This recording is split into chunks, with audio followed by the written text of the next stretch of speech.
السلام علیکم ورحمة الله وبرکاته. یو محترم پوښتنه کړې ده چې د اوداسه څخه بعد بعضې خلک یو غوړپ اوبه کي هغه هم په ولاړه کي، ایا دا په شریعت کې اصل لري؟ محترمه بالکل اصل لري. دا د ډېرو مرضو دوا هم ده.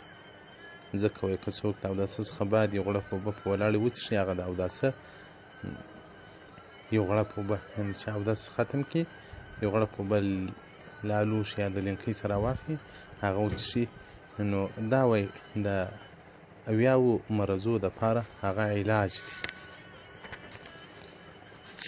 ځکه د رسول الله صلی الله علیه وسلم بارک څخه روایت دی، څوک د اودس څخه بعد اوبه وڅښي په ولاړه باندې شفاء عن 70 دا د اویاوو مرضو دوا ده. په هغو کې یو دغه نفس تنګي ده او یا دا سلنډي ده.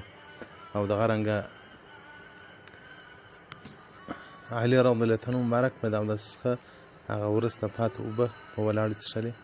بیا ویل خلک دا مکروه بولي چې د اودس څخه بعد په ولاړې اوبه څښل، خو ما رسول الله صلی الله علیه وسلم مبارک لیدلی دی دا ډول عمل بې کاوه. حدیث بخاري ذکر کړی دی. او دغه رنګه شهرة الاسلام صفحه 95 94 دې ته مفصل بحث ورکړی ده. نو محترمه د اودس څخه بعد هغه اوبه په ولاړې څښل دا یو مستحب عمل ده. والسلام علیکم ورحمة الله وبرکاته.